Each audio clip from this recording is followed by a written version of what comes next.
Ce soir, je vais vous apporter un message. C'est la grâce.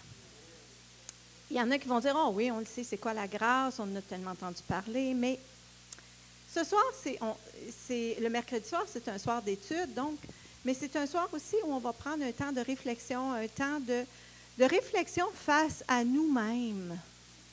Face à nous. Vous savez, avant de commencer le petit message, sans prétention, sans rien, je veux juste vous dire que ça se peut qu'il y ait une conviction qui vienne dans votre cœur. Et vous savez, je vais vous expliquer quelque chose avant de commencer. Parce qu'il y a la conviction puis il y a la culpabilité. Et les deux se ressemblent. Parce que, en fait, si on fait quelque chose ou si on s'est éloigné de Dieu ou si on fait quelque chose, un péché, on est coupable de ce péché-là. Donc, il y a une culpabilité. Mais ce que Dieu fait, c'est qu'il vient mettre une conviction dans notre cœur de ce péché ou de cet éloignement-là de Dieu pour venir nous rappeler qu'il faut se repentir. Il faut demander pardon pour cette faute-là. Donc, vous savez, la différence entre la culpabilité et la conviction, c'est la culpabilité, c'est l'ennemi va nous garder coupables. Il va nous enfoncer. Quand on vit de la culpabilité, le discernement entre la culpabilité et la conviction, c'est que quand tu te sens coupable, tu t'enfonces. Tu t'éloignes de Dieu. La conviction, elle va t'approcher de Dieu. Elle t'élève vers Dieu parce qu'elle t'emmène à la repentance. Donc, chaque fois que tu te sens coupable de quelque chose, dis-toi, il y a peut-être quelque chose dans le fond que j'ai fait qui n'est pas bien. Va tout de suite demander pardon à Dieu. Même si tu ne sais pas tout à fait ce que tu peux avoir fait. Demande-lui pardon, puis demande-lui de te montrer qu'est-ce que tu as fait. Et laisse-toi pas entraîner dans la culpabilité, mais rentre dans la conviction de Dieu qui va t'emmener vers le Père, qui va t'emmener à une repentance sincère et une délivrance. Amen.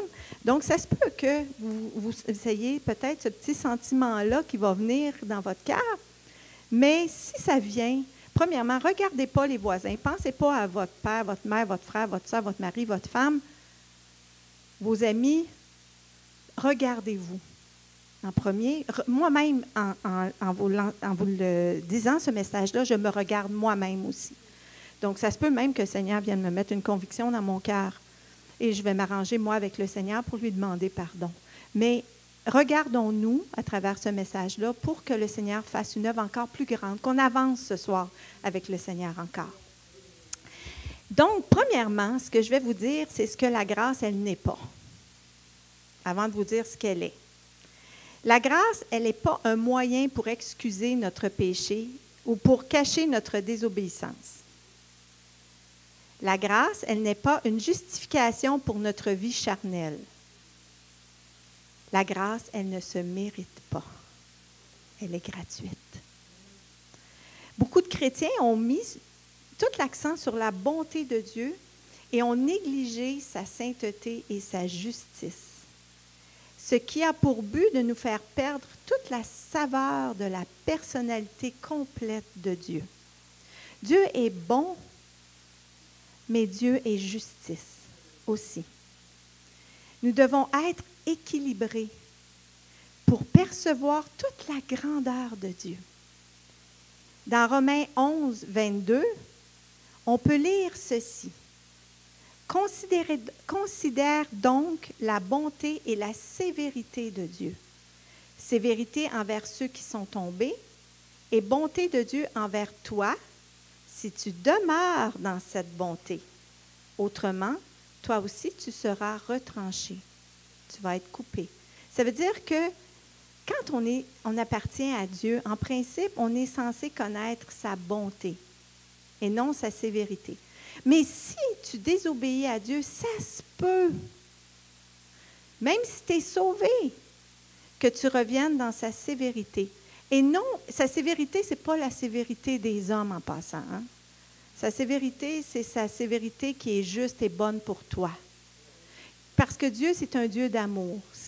Il faut toujours que tu aies dans ta pensée que tu as un Père qui t'aime de tout son cœur, de toute sa personne, et que jamais ce père-là veut ton mal. Il veut que ton bien. Mais parfois, on interprète des épreuves qu'on passe pour notre bien ou pour une raison que ce soit pour nous enseigner, pour nous montrer des choses en disant « Oh, si Dieu m'aimait, il ne ferait pas ça. » Non. Dieu t'aime énormément, infiniment. Mais il veut nous enseigner des choses. Donc, des fois, si on s'éloigne un petit peu, ça se peut qu'on connaisse sa sévérité. Mais en général, si tu restes dans son obéissance et sa fidélité, c'est sa bonté que tu vas connaître. Si nous ne sommes pas équilibrés, nous aurons tendance à développer un seul aspect ou un aspect de Dieu plus qu'un autre. Si on n'est pas équilibré à l'intérieur de nous, si on ne se laisse pas guérir par le Seigneur, ça se peut que l'on voit juste un aspect, une facette de Dieu. Le restant, on ne veut pas le voir. Et je vais vous expliquer pourquoi. Un manque d'équilibre s'est infiltré dans nos pensées tellement que nous avons cru que nous pouvions désobéir à Dieu librement et quand cela nous convenait et que l'assurance de cette grâce couvrait notre désobéissance. Vous allez dire, oh ben non, là quand même. Ben oui. J'ai vu beaucoup de chrétiens dire, ah ben oui, mais j'ai la grâce de Dieu. Tu ne peux pas faire n'importe quoi avec la grâce de Dieu. Et je vous conseille, cette semaine, si ça vous tente, d'aller lire Romains 6, 7 et 8. Et vous allez voir qu'on ne peut pas jouer avec la grâce.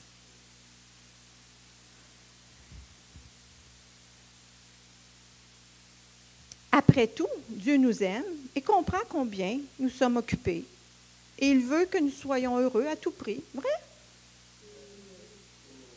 Non. Non. Il veut qu'on soit heureux, mais pas au prix de la désobéissance. Même si nous ne le disons pas, c'est souvent ce que l'on pense et de la façon dont nous agissons. Et est-ce que nous voyons dans l'Église, et c'est ce que nous voyons dans l'Église presque partout dans le monde. Malheureusement, ce n'est pas rare de voir des membres irrévérents envers toute forme d'autorité, qui sont égoïstes, entêtés, insoumis, conduits et contrôlés par leur passion, qui, soit dit en passant, n'est pas Jésus-Christ. Ils poursuivent leur façon de vivre comme le monde, en s'appelant eux-mêmes les bénis du Seigneur. Inconscients de leur déception par l'ennemi, leurs offenses, ils demeurent sécures, menés par un faux sentiment de sécurité basé sur la grâce de Dieu. J'ai la grâce, c'est pas grave. Je vous l'ai dit tout à l'heure, on peut faire ce qu'on veut, on a la grâce. On n'est plus sous la loi, je suis sous la grâce. Combien j'en ai entendu dire ça? Je suis plus sous la loi, mais je suis sous la grâce. Maintenant, qu'est-ce que la grâce? Le dictionnaire dit « c'est un don surnaturel que Dieu accorde en vue du salut ». Ça, c'est la première grâce. C'est la grâce que tout le monde sur la terre, tout être humain reçoit dès qu'il vient au monde. Il reçoit cette grâce de salut. Parce que sans la grâce du salut, personne ne pourrait être sauvé. Et la grâce du salut, c'est sa miséricorde. Sans sa miséricorde infinie, personne ne pourrait être sauvé par la croix de Jésus-Christ. Personne ne pourrait être sauvé parce que c'est trop dur, c'est trop difficile ici. Puis l'ennemi, le diable, nous tient tellement serrés contre lui quand on n'est pas à Christ que pour sortir de ses griffes, ça prend sa grâce, ça prend la puissance de son Saint-Esprit, et ça prend l'œuvre qu'il a faite à la croix pour nous. Puis il a semé en chacun de nous cette grâce-là. Il a semé en chacun de nous la foi qu'on a besoin pour aller au salut. Donc, c'est pour ça qu'un jour, quand on va paraître devant lui, personne ne va pouvoir justifier qu'il n'y a pas eu la grâce pour être sauvé. Tout être humain sur la terre, tout être humain, sans exception, a cette grâce de salut et ne pourra jamais justifier devant Dieu, ben non, moi, j'ai pas pu aller vers toi parce que personne ne m'a parlé de toi. Non, c'est faux. en quelque part, Dieu s'est présenté à toi. Tout le monde, Dieu s'est présenté à lui et tout le monde reçoit la grâce du salut. La grâce n'est pas un endroit où on peut se cacher, je l'ai dit tout à l'heure, ou se dissimuler. Elle est une couverture. Et encore plus que ça, elle nous rend capable de vivre une vie d'obéissance à Dieu. C'est une couverture que Dieu met sur nous. C'est une protection que Dieu met sur nous, la grâce. Elle n'est pas juste en nous, elle est sur nous aussi, cette grâce. La grâce, c'est la force qui nous est donnée pour être capable de bien servir Dieu. C'est l'essence, le caractère fondamental de la puissance pour vivre une vie d'obéissance à Dieu. Moi, tous les jours, à tous les matins, je remercie Dieu pour sa grâce. Et vous allez voir un petit peu plus loin, on va rentrer dans ça. La grâce, là, elle n'est pas statique, elle n'est pas confinée dans une chose, elle grandit. La grâce de Dieu, elle grandit. Dans Matthieu 5, 21 et verset suivant, Dieu dit, « Vous avez entendu qu'il a été dit aux anciens, tu ne commettras pas de meurtre. Celui qui commet un meurtre sera passible du jugement. Mais moi je vous dis, quiconque se met en colère contre son frère sera passible de jugement. Celui qui dira à son frère Raka sera justifiable du Sanhédrin. Celui qui lui dira insensé, renégat, en grec, je vais vous l'épeler parce que je ne peux pas vous le dire, c'est M-W-P-E accent aigu. C'est personne sans Dieu, une personne sans Dieu. Si tu traites ton frère, si tu traites quelqu'un qui dit, ton frère, là, que tu es sans Dieu, tu n'as pas Dieu dans ta vie, cette personne-là sera passible de la géhenne de feu. Savez-vous pourquoi? Parce qu'on n'a pas le droit de juger le cœur de quelqu'un. Il y a juste Dieu qui juge le cœur de quelqu'un. Quand tu dis à un frère qui se dit chrétien, puis tu dis non, c'est pas vrai, toi, tu n'as pas Dieu dans ta vie, je ne le ferai pas, moi, parce que tu peux être passible de la géhenne de feu. La géhenne de feu, c'est l'enfer. Ça va loin, hein, parce que Dieu aime tous les hommes, aime tout le monde. On n'a pas le droit de juger le cœur de quelqu'un. Et 5 autres fois, Jésus dit, il a été dit, mais moi, je vous dis. Au verset 27, 31, 33, 38 et 43. Dans l'Ancien Testament, il était dit que si tu prenais la vie physique de quelqu'un, tu pouvais être jugé. Mais avec l'arrivée de Jésus, nous sommes passés de la loi à la grâce. Donc, le jugement est encore plus sévère. On va dire pourquoi? Le jugement est encore plus sévère. Non seulement tu ne vas pas, si tu tues quelqu'un physiquement, mais si tu tues quelqu'un intérieurement. Avant, c'est si tu tues ton frère, mais maintenant, c'est si tu le tues intérieurement, si tu le traites de t'es sans Dieu, tu le brises, tu brises cette personne-là, tu mets une condamnation sur cette personne-là, bien, le jugement va être encore plus sévère. Maintenant que tu es sur la grâce de Dieu, savez-vous pourquoi? Parce qu'avec la grâce, on a le Saint-Esprit à l'intérieur de nous, on a encore plus de révélation de qui est Dieu. Dans l'Ancien Testament, la révélation était moins présente dans les gens. Donc, la sévérité du jugement était moins grande. Maintenant qu'on a Jésus et son Saint-Esprit, le jugement, la sévérité de Dieu est encore plus grande.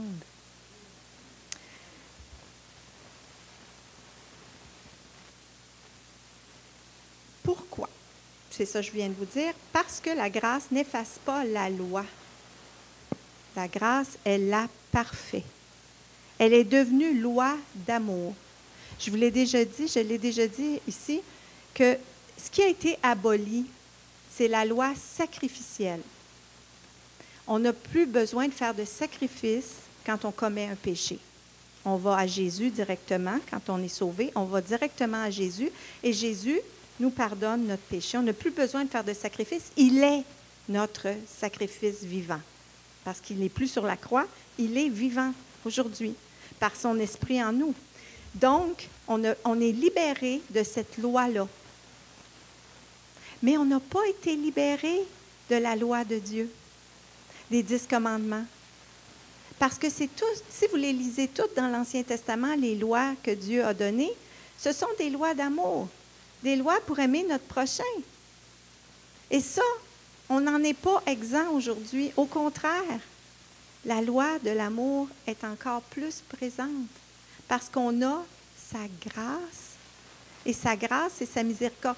Qui on est, nous, qui avons reçu tellement de miséricorde de la part de Dieu pour notre salut, nous qui ne méritaient pas cette miséricorde-là, parce qu'on était pécheurs et on a fait du mal. Moi, j'ai fait tellement de choses que j'ai eu moi-même de la misère à me pardonner, moi-même les choses que j'ai faites, et Dieu m'a pardonné. Qui je suis, moi, pour ne pas rendre cette miséricorde-là et ce pardon et cet amour-là à mon prochain? Donc, ça ne l'efface pas. La grâce de Dieu n'efface pas la loi, mais elle la parfait, parce qu'elle est devenue amour. Elle est devenue une loi d'amour. Nous avons été séduits par une fausse doctrine qui nous disait qu'en entrant dans le royaume de Dieu, quand on était sauvés, nous n'avions plus de loi. On n'était plus sous la loi. Au contraire, la grâce éclaire notre esprit pour que nous saisissions pourquoi la loi avait été donnée par Dieu à cause de la dureté du cœur de l'homme. Elle a été donnée pour ça au départ, mais maintenant, on s'en sert pour aimer. Elle nous rappelle toujours comment aimer. Si on lit dans l'Ancien Testament, si on lit toute la parole de Dieu, quand on la lit, c'est un rappel de comment aimer son prochain. Avec la grâce, avec les dons que le Saint-Esprit nous a donnés, parce que les dons, ce sont une manière, c'est la plus grande charité qu'on peut faire à notre prochain en exerçant les dons. C'est un moyen charitable pour dire à un frère ou à une sœur ou pour démontrer l'amour de Dieu. Tu es malade, regarde, je vais prier avec toi pour que tu sois guéri. Tu as un démon, tu as quelque chose, regarde, on va prier ensemble pour que tu en sois délivré. Quoi que ce soit, ça sert à l'amour, ça sert à démontrer le grand amour, l'infini amour de Dieu pour notre prochain.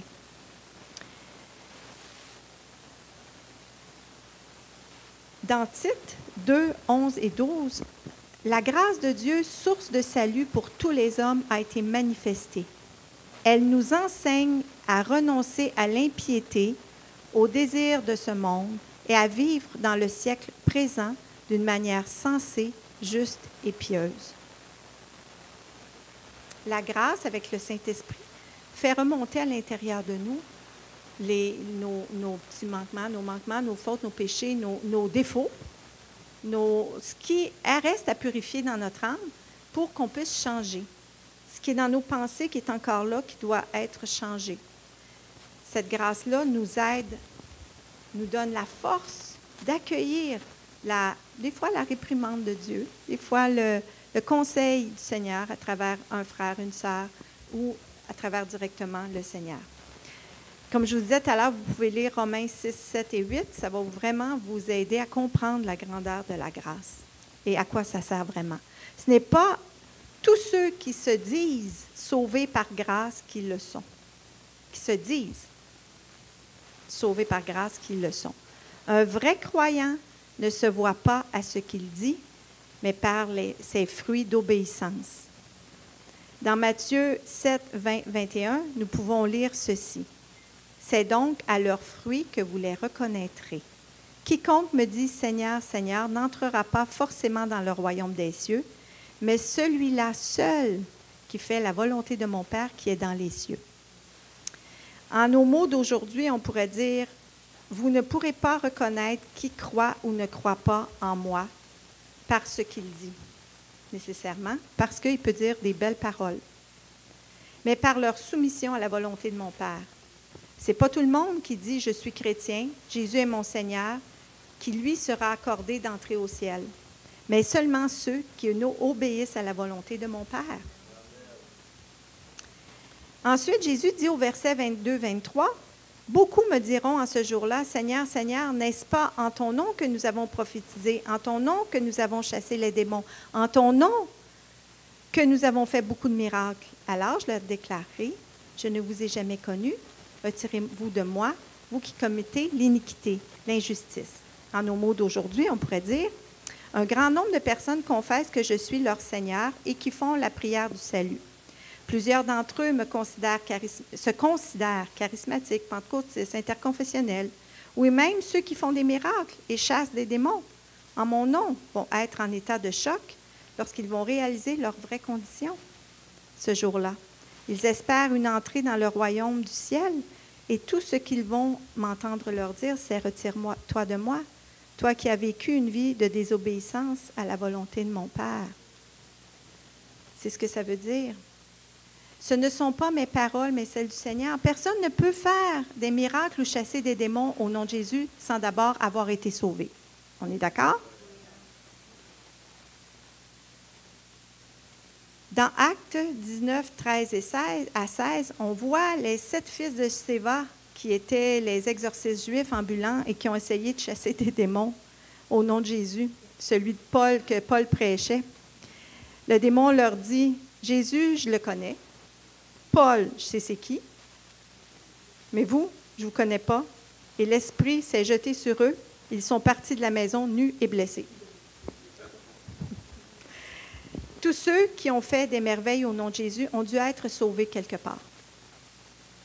Parce que personne ne peut faire de miracle au nom de Jésus sans le salut. Donc, c'est à des sauvés que Jésus s'adressait dans Matthieu 7. Dans Luc 6, 46, nous lisons « Pourquoi m'appelez-vous Seigneur, Seigneur, et ne faites-vous pas ce que je dis? » Le mot « Seigneur » dans ce verset vient du mot grec « kurios », qui veut dire « suprême autorité » ou « maître ». Donc, Jésus a voulu dire qu'il y en avait qui le confessaient comme leur Seigneur, mais ne le suivaient pas comme leur suprême autorité. Ils vivent d'une manière qui ne confirme pas ce qu'ils confessent. Vous savez, il y a un petit dicton qui dit « Ce que tu es parle plus fort que qu'est-ce que tu dis. » Ce que tu dis, je ne l'entends pas, mais ce que tu es, je le vois, par exemple. Puis, ils confessent de leur bouche quelque chose qui ne sont pas eux-mêmes. Mais ne le suivaient pas comme leur suprême autorité. Ils vivent d'une manière qui ne confirme pas ce qu'ils confessent. Ils obéissent à Dieu aussi longtemps que cela ne rentre pas en conflit avec les désirs de leur cœur. Si la volonté de Dieu les dirige dans une autre direction que celle de leur désir, ils choisissent leur chemin et appellent encore Jésus leur Seigneur. Jésus est ton Seigneur, ta suprême autorité, ou il ne l'est pas. Beaucoup ont reconnu Jésus comme leur sauveur, mais pas tant l'ont reconnu comme leur Seigneur, leur suprême autorité. Jésus a dit qu'il n'y avait pas beaucoup d'amis. Il n'y en a pas tant d'amis à travers toute l'humanité, là, on s'entend. Il n'y en a pas tant. Jésus a aussi parlé de la tiédeur dans l'Apocalypse 3,16. Vous allez peut-être me dire que ça a rapport avec la grâce. Vous allez comprendre pourquoi. Ainsi, parce que tu es tiède, dans Apocalypse 3,16, c'est ça. Ainsi, parce que tu es tiède et que tu n'es ni froid ni bouillant, je vais te vomir de ma bouche. Qu'est-ce que la tiédeur? C'est trop froid pour être chaud et trop chaud pour être froid. C'est un mélange des deux. Les tièdes prennent la couleur de leur entourage. S'ils sont avec des gens enflammés pour Christ, ils deviennent enflammés lorsqu'ils retournent dans leur milieu avec le monde, ils deviennent semblables à eux. Ils boivent peut-être pas, ou d'autres choses semblables, mais ils deviennent comme le monde, égoïstes. Pourquoi Jésus ne vomit-il pas les froids? Parce que les tièdes sont certains qu'ils sont sauvés. Ils ne sont pas enseignables ou très peu et ne veulent pas se voir tels qu'ils sont.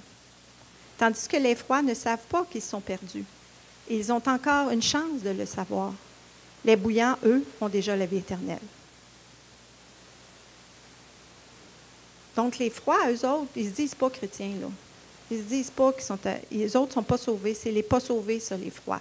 Les bouillants, c'est ceux qui ont la vie éternelle. Les tièdes, c'est ceux qui se disent sauvés, mais qui ont un pied dans le monde, un pied dans le Seigneur. Mais qui ne font pas vraiment un choix pour Dieu. Nous ne recevons pas seulement la grâce de notre salut, et ce n'est pas l'expérience d'une seule fois. On ne reçoit pas la grâce juste pour notre salut, puis ce n'est pas l'expérience d'une seule fois. Dans Jacques 4, 6, 7, il dit, « Mais il donne une grâce supérieure, puisqu'il dit, Dieu résiste aux orgueilleux, mais il donne sa grâce aux humbles. Soumettez-vous donc à Dieu, résistez au diable par la grâce, et lui fuira loin de vous. » Dans la version amplifiée, il dit, « Mais il donne de plus en plus de grâce. » Nous en avons besoin à tous les jours, à chaque instant de notre vie. Et si nous nous humilions et obéissons à Dieu par la grâce, l'ennemi va fuir loin de nous. L'ennemi, il haït l'humilité. Il hait l'humilité. Il n'est qu'orgueil. Dieu n'est qu'humilité. Puis l'humilité, ce n'est pas de s'abaisser puis de ne pas reconnaître qui on est. L'humilité, c'est d'aimer les autres plus que nous, on s'aime. C'est de faire notre possible pour élever les autres, pour faire grandir les autres, pour emmener l'amour de Dieu. Et l'amour élève. L'amour, on ne s'élève pas soi-même, on élève les autres. Puis pas par fausse humilité non plus. On élève les autres parce qu'on voit dans l'autre. Je disais ça à Pasteur Linda cette semaine, que j'avais une patronne, je la trouvais extraordinaire, cette patronne-là. Puis elle a eu, j'ai travaillé pendant 10 ans chez Rona. Elle a engagé une jeune fille que moi, en tant que chrétienne et pasteur, je n'aurais jamais engagée. Mais elle a vu dans cette jeune fille-là le potentiel.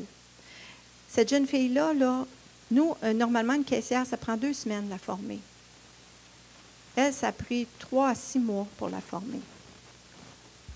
Elle a été patiente. Patiente.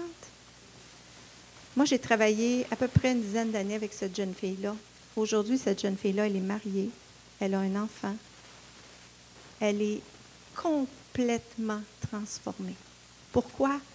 Parce que ma patronne Annie, qui est décédée au mois de septembre, l'a fait grandir, a vu son potentiel, l'a encouragé, l'a valorisé et elle a pris sa place. C'est ça, être un bon, être l'amour, la grâce. C'est ça. C'est d'élever les autres. Nous sommes aussi encouragés à grandir dans la grâce, dans 2 Pierre 3, 17, 18. Vous donc, bien-aimés, qui êtes prévenus, soyez sur vos gardes, de peur qu'entraînés par l'égarement des impies, vous ne veniez à déchoir de votre fermeté. Mais croissez dans la grâce et la connaissance de notre Seigneur et Sauveur Jésus-Christ. À lui, la gloire maintenant jusqu'au jour de l'éternité. On est appelé à grandir dans cette grâce-là. Et plus on prend la grâce, plus on la reçoit. Comme je vous dis, moi, tous les matins, je la demande.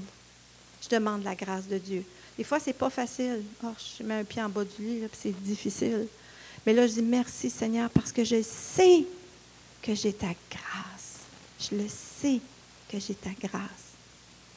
Et Paul, dans 2 Corinthiens 22, dit, je vais vous le dire ici, je vais vous le lire, ça vaut la peine. C'est 2 Corinthiens 12, 7 à 9.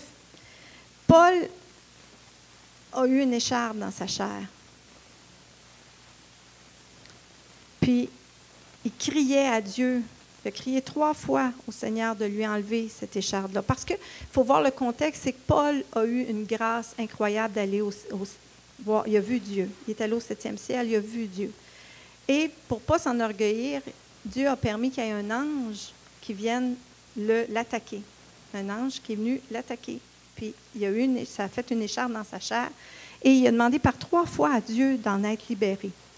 Alors, par 3 fois, au verset 8, au verset 7, on va commencer au verset 7, ça dit « C'est pourquoi, afin d'éviter que je ne tombe dans une fierté excessive, j'ai reçu dans la chair une écharpe, un messager de l'adversaire chargé de me marteler, mais qui est envoyé par Dieu pareil, pour m'empêcher de devenir vaniteux.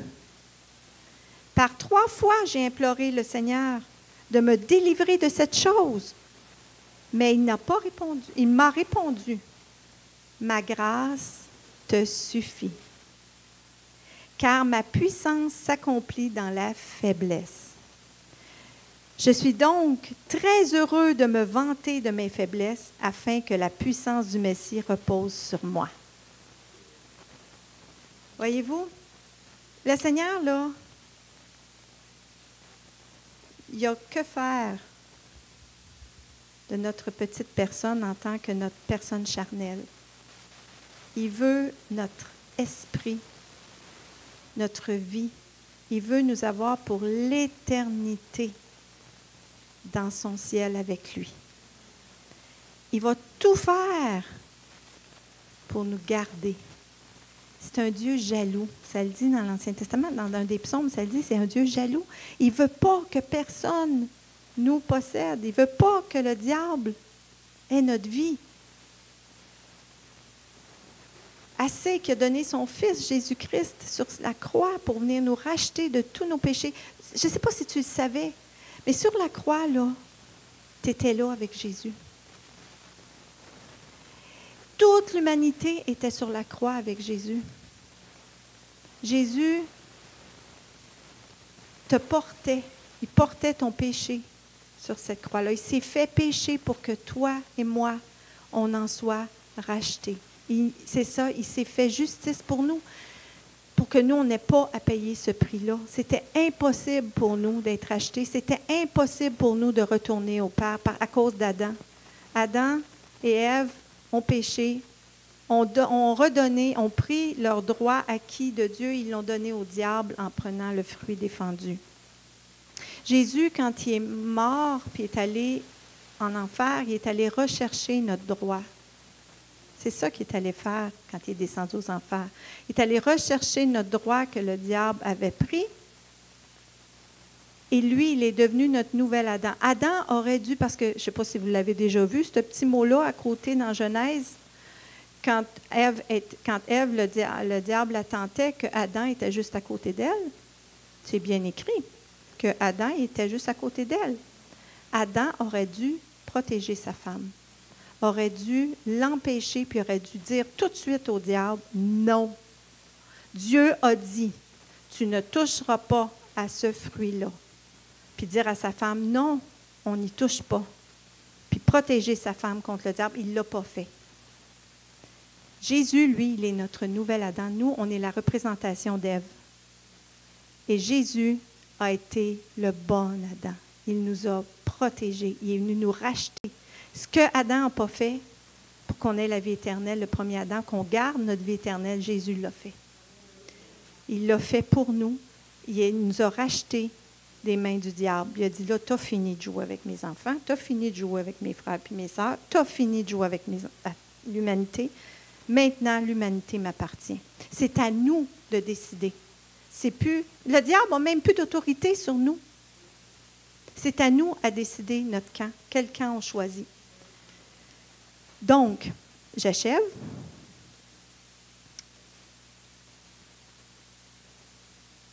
La grâce nous accompagne chaque jour, psaume 23, 6. Oui, le bonheur et la grâce m'accompagneront tous les jours de ma vie et je reviendrai dans la maison de l'Éternel pour la durée de mes jours. À tous les jours, ses compassions se renouvellent dans Lamentation 3, 22, 23. C'est que la bienveillance de l'Éternel n'est pas épuisée et que ses compassions ne sont pas à leur terme, elles se renouvellent chaque matin. Grande est sa fidélité. Et on pourrait dire, dans ça, là, ce petit texte-là, c'est la grâce. La grâce qui est là. Elle se renouvelle chaque matin, à tous les jours. Si tu la saisis, elle est là. Tout le monde a la grâce. Tout le monde, saisis-la. Saisis-la. Tu l'as maintenant, en ce moment, à l'instant même. Saisis-la. C'est dur. Crie. J'ai besoin de ta grâce. Et tu vas voir. Tu vas la vivre, Sa grâce. Moi, il y a des fois, puis je sais, Pasteur Linda, je suis certaine qu'elle peut le confirmer, Diane qui a eu un restaurant, tout le monde ici qui a eu des tâches, des fois incroyables à accomplir, et une force vient en toi que tu ne sais pas d'où elle vient. Tu te dis, je suis tellement fatiguée, je suis tellement brûlée, mais je ne sais pas comment ça se fait. J'ai une force intérieure pour accomplir tout ce que j'ai à faire. Et au moment où la tâche est terminée, tu reviens à cette fatigue-là. Mais ça, le Seigneur, il dit maintenant, aie la sagesse de dormir, de te reposer. Faut pas la sagesse. Tu as la grâce pour accomplir la tâche, mais ça prend la sagesse du repos. Il faut savoir se reposer. Il faut savoir s'arrêter. Parce que là, ça se peut que la grâce ne soit plus là. Parce que c'était le temps du repos, mais toi, tu continues pareil. Parce que là, ça devient des fois un petit peu trop. Bon, en tout cas, on n'ira pas là-dedans. Maintenant, j'espère que vous comprendrez un peu plus ce merveilleux cadeau qu'est la grâce. Don gratuit de Dieu pour nous aider à marcher dans sa voie. Donc, c'est pour ça que personne ne va pouvoir arriver au ciel et dire à Jésus, je n'avais pas rien, je ne pouvais pas me convertir, je ne pouvais pas être sauvé. Non, désolé, c'est non. Tu l'as, la grâce. Tu as la grâce aujourd'hui. Et si tu es tout seul, si tu n'as personne, joins-toi à une communauté chrétienne. Là où il y a des frères, des sœurs. Tu peux venir à Salut et Délivrance. Joins-toi à une communauté chrétienne où tu vas apprendre à marcher avec le Seigneur. Tu ne peux pas rester tout seul. Personne ne peut rester seul. On a besoin les uns des autres. Par la connaissance de Jésus-Christ et par sa grâce, nous pouvons accomplir sa volonté avec une joie et une paix parfaite, car nous le faisons par amour. Avec la grâce, tu es capable d'agir par amour. Plus nous nous humilions, plus nous obéissons, plus la grâce augmente. Plus elle augmente, plus c'est facile de lui obéir. Mais plus nous devenons orgueilleux, plus nous désobéissons, nous perdons la grâce, car il ne la donne pas aux orgueilleux. Plus c'est difficile, voire même impossible de suivre Jésus. Il y en a qui ne croient pas que l'on peut perdre la grâce, que peu importe ce que je fais, je l'ai toujours. C'est faux. Dans Hébreux 12, 15, il est dit « Veillez à ce que personne ne se prive de la grâce de Dieu. » Si nous ne pouvions pas la perdre, Paul n'aurait pas mis en garde les chrétiens hébreux qu'ils pouvaient en être privés. Mais Dieu est miséricordieux et tous peuvent retrouver sa grâce par le seul chemin qu'est la repentance sincère. Hébreux 4, 15 à 16 dit « Car nous n'avons pas un souverain sacrificateur incapable de compatir à nos faiblesses, mais il a été tenté comme nous à tous égards, sans commettre de péché.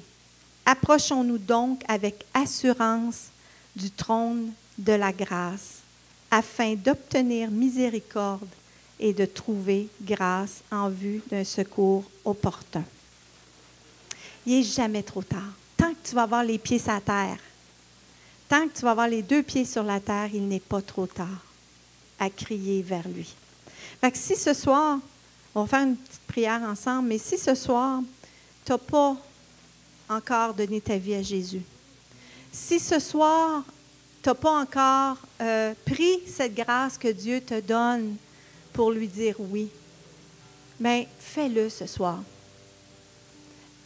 Tu as juste à lui dire, Jésus, j'ai besoin de toi. J'ai besoin, je prends la grâce que tu me donnes, là, je ne te connais pas, mais fais quelque chose pour moi. Puis on dit que si je te donne tous mes péchés, je te dis, viens à mon aide, viens à mon secours. Sauve-moi, Jésus, de qui je suis. Sauve-moi de mes péchés. Sauve-moi de cette misère qui est en moi. Je ne suis plus capable. J'ai besoin de ce salut promis en toi, Jésus. Viens sauver mon âme, viens sauver mon esprit, viens sauver toute ma personne ce soir.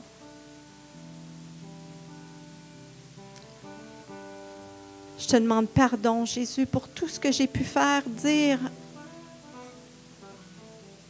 qui a fait du mal à mes frères, à mes sœurs, à moi-même et à toi.